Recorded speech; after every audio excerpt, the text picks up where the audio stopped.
Hi, everyone, and welcome to the Monomyth Diaries, a bi-monthly podcast where ordinary people get to share their hero's journey.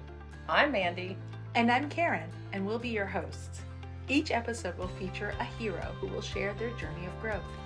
We'll hear stories about forgiveness, survival, determination, and much more. We're glad you're joining us because we all have a monomyth to share, and someone out there needs to hear it. Welcome back to the Monomyth Diaries. It's a take what you like and leave the rest podcast. Cyndi, thanks for joining us again. If you've had an opportunity to watch some of our previous episodes, you'll know that one of my favorite things to talk about are the boons, which is what this episode will be about. Awesome. Well, thank you for having me. In the last episode, you mentioned having the right people in your life as a key part of your transformation. And we talked a little bit about Jenna, and we talked about your friend Amanda, and we talked about your current husband, Hi. Were there any other figures that have become an important part of your life, a boon, so to speak, of your life now? Yes, absolutely. So through Hi, I was really exposed to this world that I've never been exposed to before. For example, I met Mr. and Mrs. Jones. So Evan and Susie Jones was the Cosby for me, right? When I first met them, let me just share a little bit about how I first met them. Okay, can we just back up for just a second? Okay. So when she refers to Mr. and Mrs. Jones, those are my husband's parents. So go ahead. Yes. So the first opportunity that I had to really visit with Mr. and Mrs. Jones was on Thanksgiving, or maybe it was like, Thanksgiving Day almost, I believe. So we were coming home from service on Thanksgiving Day. And Hi was just like, hey, let's stop by and just say hi to them. It's super casual. And he briefly gave me, so I grew up with Webb and Adam and Tyler. Those are the Jones boys. The parents were inviting us over just to something casual. And I'm just thinking, okay, sure, we'll just stop by and say hello. I get there and there's table settings and like real live sit down dinner, which I don't ever experience with my own family because we're too large. Right. Even when we get together, it's always 50 people, it's like buffet style, not a sit down. And if there is a sit down, it's for the adults, not the kids. Right. Having dinner with Susie is like an episode of a Martha Stewart magazine. Yes, there's place setting. I didn't know how to act. I did not know how to act. And so we get there and there are, the friends of their children, but I didn't see the children there. Like when they're not, I shouldn't say children because you guys were adults at this point. I'm like, I'm waiting for someone to introduce me to, well, here's Webb and Adam and Tyler. And we sat down and I'm looking around the table. I'm like, they're not here. And so Mr. and Mrs. Jones, of course, had, sit down dinner. Everyone's sharing a little bit about that. Their, just what's going on in their world. And then finally it dawned on me, like, they're having Thanksgiving dinner just for their children's friends. Mm-hmm. Wow. Which, that's incredible. Again, unheard of for me. I don't think I could ever imagine, and even to this day, that my parents are just like, oh, I'm just going to invite my kids' friends over and have Thanksgiving with them. And again, this is not even Mr. and Mrs. Jones' friends. Yeah. This is just their kids' friends. That was definitely a whole new world to me. Never experienced something like that before. And, I have to say, they have shown us what a family, like a healthy family looks like. Mm. And I cannot appreciate them more, just their conversations and the way they treat their kids, now that they're adults, they're having true mature conversations and just leading and guiding. And those are all just things that I've seen on the Cosby Show or on TV. It's never been like a true real life experience. So I will have to say I've learned and grown so much through visually being able to see people live their life that way. They're pretty special people. They are. And I'm sure there's a couple of other incredibly special people in your life as well, beyond the Joneses. Yeah, so, going through what I've gone through and trying to really learn from others in a very positive light. Of course, my kids are my world, okay? And everything, if I'm not to this day, like trying to envision that, when you don't see, touch, or feel something and you only see it on TV. I mean, that is exposure, but it's not true.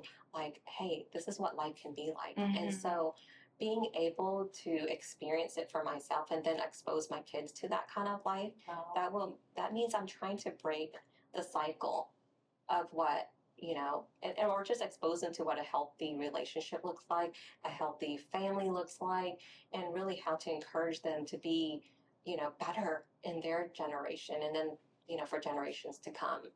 So yeah, they are my world. The things that I do or don't do, I'm pretty focused on how will this help them. So beautiful you get to give that to them. And it's not just your children now, because you have a grandbaby. Yes, so that's the generations to come, right? Right. So Audrey, who's 3.5 right now, she's just she's my world too, right? And I've always explained, for example, to Hai that my kids are just my limbs, right? They're a part of me. My growth in my faith also, hopefully one day will also show them that Jesus does love them, regardless of their journey, regardless of their choices. And so I hope, not just through faith, but through, everything that I'm doing and in my own failures too, and that they can learn from my failures and say, you know what, it's okay. It's okay if we stumble and fall, or we take the wrong, we make the wrong decision, the wrong choice, that it's okay. You can always bounce back. I'm absolutely hoping, that my journey can reflect not just on them, but the world around me, for those who I come into communication with and community with, that they can learn from me too. So this is part of why I'm doing this, is to share and inspire others. Yeah. Because in my deepest, darkest moments, that I had people to really pull me out of it. And so I'm hoping that this is going to be that moment that I can give back. I love that you're paying forward. And setting such a good example for the people around you. So what strengths did you develop through overcoming the challenges in your life? Confidence in myself is probably one of the biggest strengths. Through confidence, I've become more courageous. And then through courage, I'm able to, stretch who I really am, right? Like get out of my comfort zone and try something new. The unknown can be so scary, and change is hard. So it's been a good journey for me, knowing that I do have more confidence the more I try things, and more that I meet other individuals, and more I talk and share, and they're sharing with me and inspiring me. It gives me the courage, and the confidence to step out. And what other strengths have you seen beyond confidence that have become a great abundance in your life? So I think there's a mutual respect. Wow. Between Hai and I. I think part of it is he's growing in his own journey and I'm growing on mine. So it's not like a codependency, relationship. Whereas I think we lift each other up. He has his strengths and I have my weaknesses, and, vice versa. I think that's where we support one another. And that has helped us build that confidence and create new courage in the value that we see ourselves, seeing our worth. Right. And so, going from someone who didn't really believe and know what my worth and my value was, I'm able to really just say, you know what? I know what my value is. I know what I can do. You guys are such a great team together, and I love how, compared to your previous marriages, it felt like they were just taking from you, whereas here it's a give take. It's a true, when one is down, the other pulls the other up, and it's reciprocated. Yeah, it's a true partnership, I will say. You see each other as equals. Yes, we see each other as equal. And we definitely, there's not because he's a male that he has more value. Or, in fact, when we first got married, I didn't have to take his last name. He's like, it's okay, you can keep so there's that, I was able to create my own identity, even within the marriage. So let's shift gears a little bit. How has your newfound sense of self-worth affected your career trajectory? I was always in the mindset of, okay, I'm going to work this 9 to 5. I'm going to just do what I need to do and go home and spend time with my family. And as you know, I'm a female minority. I already had that mindset of I have to prove myself with my family, right? Between male and female. Now it's in the workforce. Oh, okay. And so, going through the workforce as not only a female, but a female minority, it's also like I had to prove myself. Part of that, though, is, finding my own confidence. Like I said earlier, is trying to say, you know what, I know what I'm doing. And I do need to find my voice, whether it's at a round table with these executives. Like, I know what I'm talking about, and being brave enough to speak it. right? And sharing with them that I do know and that I do have ideas and here are my suggestions. I understand too that there's a cap, right? As a female minority, there's a cap. And I saw the glass ceiling as I started climbing the corporate ladder. And what am I willing to sacrifice? How long am I willing to play the office politics? And so in 2017, I had a shift. I felt that there was more. There was more to do. And so in 2017, me and Hai had ventured into entrepreneurship. And we opened up our first studio.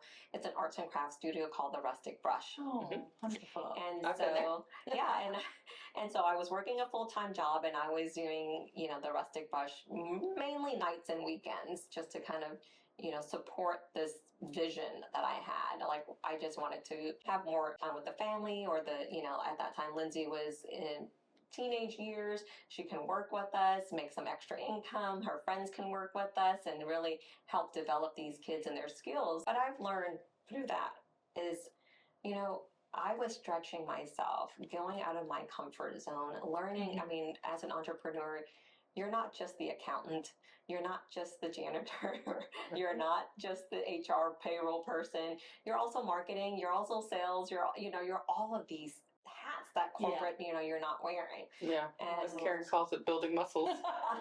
Oh, I built a lot of muscle. I mean, I don't know if I have a six pack. Business pack. Business pack, yes. So, out of curiosity, had you left your W-2 job at this point? No, I was still. You're doing both. I was doing both. Wow. Oh, yes.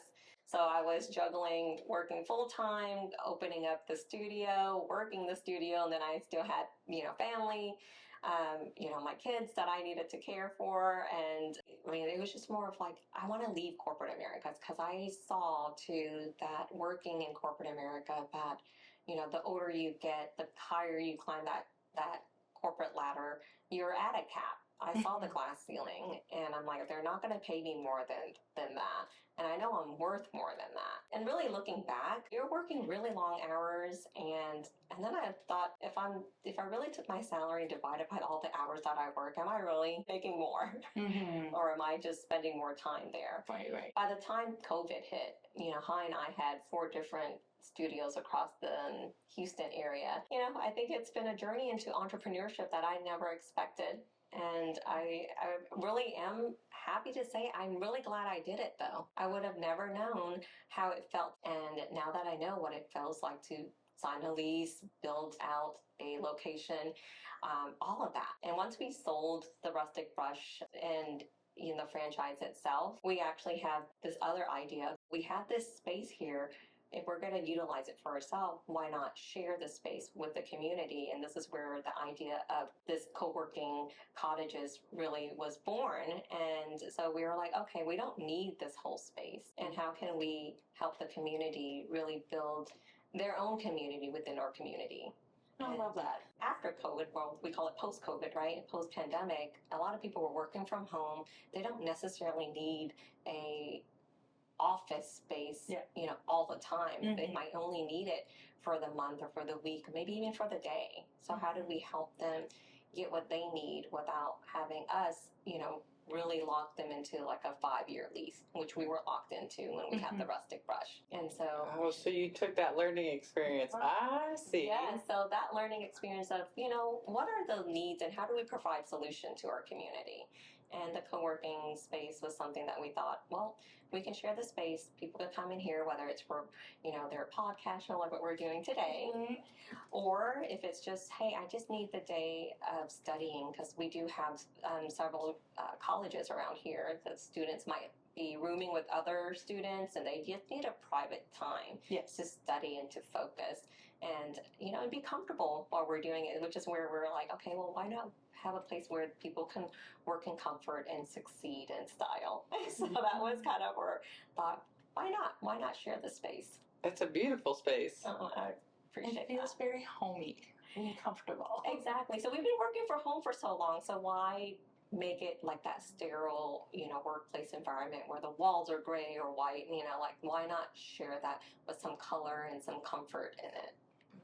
And how long has this been open now? Well, we opened up in July of 2024, so it's only been a couple months. Wow. Yeah. Brand new. It's brand new, so we're so excited to have more people in the community come out. I love that you came full circle, that you took the things that the less than ideal and less than pleasant scenarios from your past and then turned them into solutions. Like being trapped in a 5-year lease when, there was a pandemic and things going on, and then coming up with, hey, this is going to lead me to my next business and offering solutions to other people at work. I love that you've taken all of the things that you've learned in the tools and you're putting it together. Your confidence, your self-worth, like I can do this, right? I love that. And you're doing it with high, even better. Yeah, and that's the great part is, yes, we're like each other's sounding board. Right. Sometimes, being in your own thought and you don't have that someone to say, hey, there's a blind spot. We all have blind spots. Mm-hmm. And we want to be able to have people who love us and say in a loving way, hey, have you thought of it this way though? Or maybe that idea is not so sound. It's so easy to find people who are going to agree with you on everything. Right. And it takes a special relationship to say, I love you, but I don't always agree with you. And I think that we need to talk about that a little bit more. I wanted to have someone who will tell me no too. That's a lot of trust. But it's also refreshing to see how honest you guys are, and that really, how you were talking about, surrounding yourself with the right people and the right tools.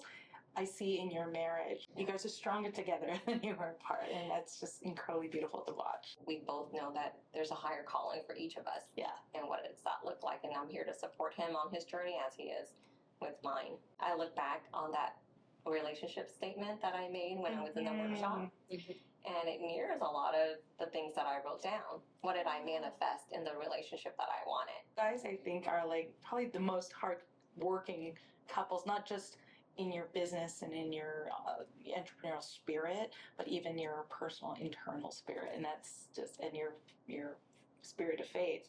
That's just so refreshing to see. All right, so early in the episode, you mentioned the idea of abundance. Can you tell us a little bit about how you've been able to mentor other women and make a difference in their lives? Absolutely. So part of my giving back to the community now is also creating workshops for others to be able to learn and experience some of the things that I've been fortunate enough to experience so that I can move on and stretch myself and grow in my own journey. So the mindful reset was something my friends and I just sat down one, lunch and said, what can we do to give back? And we came up with this concept of mindful reset to empower other women, to invite guest speakers to teach about different topics, whether it's leadership, time management, self-defense, just even doing yoga to have that quiet time and that focus and listening and being able to discern, what is your body telling you? And so we had our 3rd annual last year. Okay. Mindful Reset, and in fact, we have a magazine. I was going to say, I saw you're on the front of this magazine, and it was from 2023. So I was going to ask you, how many years have you done this? It's been 3 years, and it's just our way of giving back. We do charge a small fee, but it includes breakfast and lunch, and of course the space and the swag bags, and even this magazine. But we do also have sponsors who help us through this because we don't do this alone. It's a community effort. Absolutely. We give up our time, but this is definitely a community effort because we're better together. During these workshops, you're doing a lot of the same things that you had learned during some of your workshops. Absolutely. That you attended. Yes. Some of the things that I've learned that I felt was empowering for me. Yeah. And it's not just my thoughts and ideas. That's why I have partnered up with other friends who have their own journey and their own sharing, and as well as these guest speakers who have knowledge in their own specialties.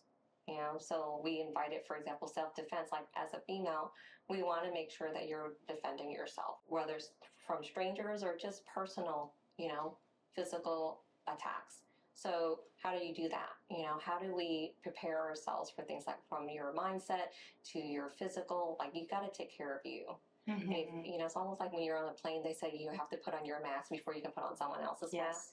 So we're just teaching, other women how to take care of themselves. I'm actually feeling a little moved because I'm thinking about where you began in a community where the women were not valued to now you leading this group and really empowering these women to really grab the world by its horns. I know that we are all struggling somewhere along the way. And it's just a matter of reaching out and saying, I see you, I'm validating how you feel, and just to be support, like I'm here for you if you need anything. So Cyndi, in what ways do you incorporate your faith when mentoring these women or other people?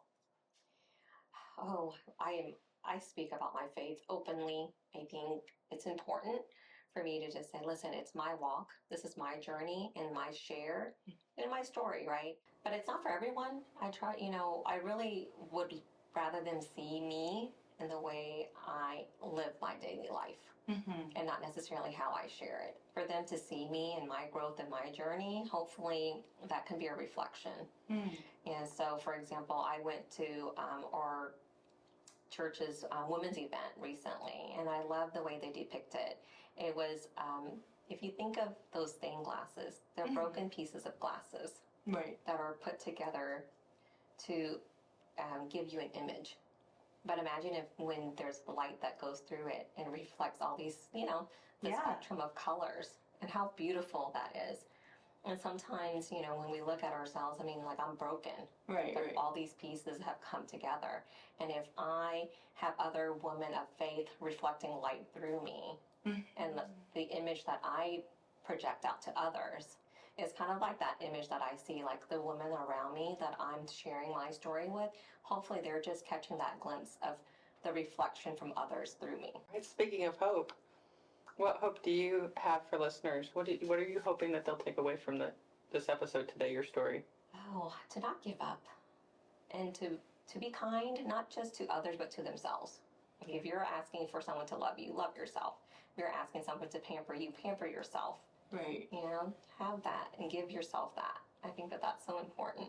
It is. I had a friend once say, you can't get the love you want until you can give it to yourself. And if I can inspire anyone by just one example of any story that I've given throughout this podcast, it's just, to be kind and know that those who are not kind to you, though, is because they're hurting. And that hurt people just tend to hurt people because they don't know any different. So true. So forgive them too. I love your message of being kind. And it segues right into our last part of our every episode. We have an attitude of gratitude time where we take an opportunity to thank someone and show our appreciation. And we're going to give you that opportunity to thank any significant individuals, anybody in particular that you want to give a shout out to. Sure. My whole story, if it wasn't for my mom and dad, I have to just thank them as parents for giving me life.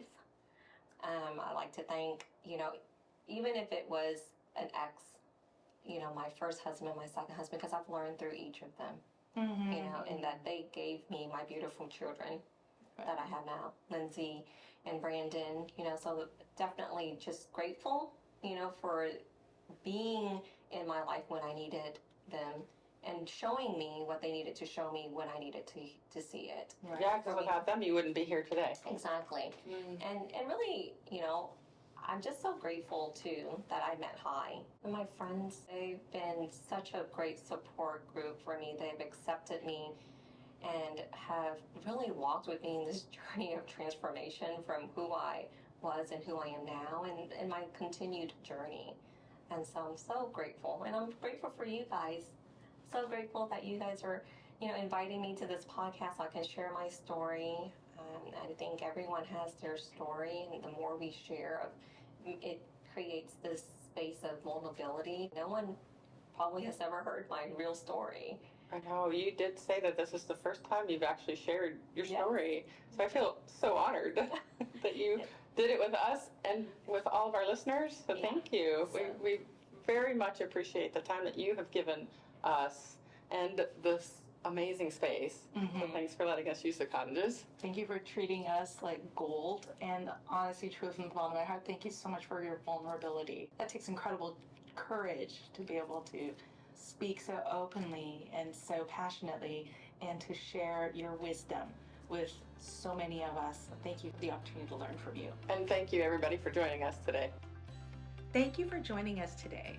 If you enjoyed this episode, please share, hit like, subscribe, and follow us on YouTube and wherever you get your podcasts. Feel free to email us at monomythdiaries@gmail.com with your monomyth and keep the conversations going. Until next time, heroes, let's journey together through stories.